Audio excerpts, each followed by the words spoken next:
Sharda music present.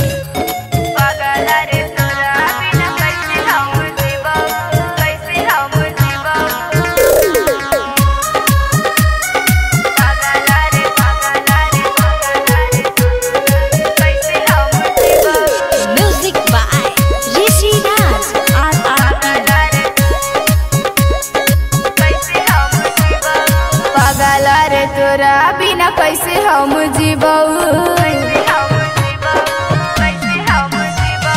पागला रे तोरा बिना कैसे हम जीबऊ।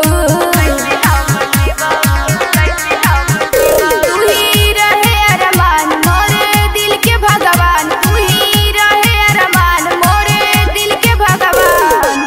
तोहर ला कहियो जहरिया के पीबऊ, पागला रे तोरा बिना कैसे हम जीबऊ, पागला रे तोरा बिना कैसे हम जीबऊ।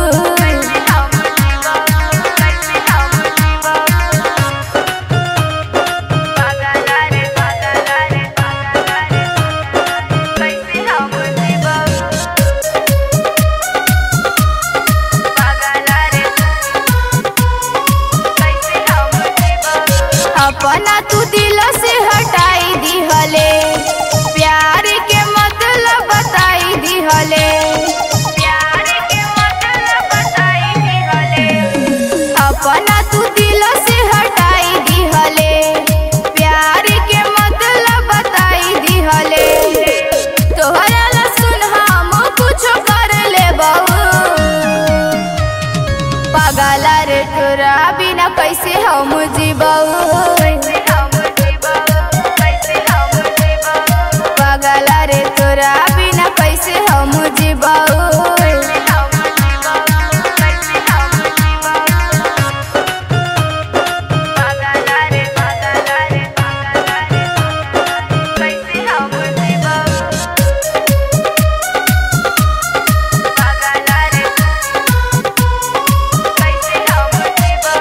सपना सजाई के मिटाई दिहले, राकेश सचो तू रोवाई दिहले, राकेश सचो तू रोवाई दिहले। सपना सजाई के मिटाई दिहले, राकेश सचो तू रोवाई दिहले। कहियो ना तोहरा प्रीति भूलतऊ, पागला रे तोरा बिना कैसे हम जीबऊ, पागला रे तोरा बिना कैसे हम जीबऊ। शारदा रिकॉर्डिंग स्टूडियो, मौलापुर बाजार।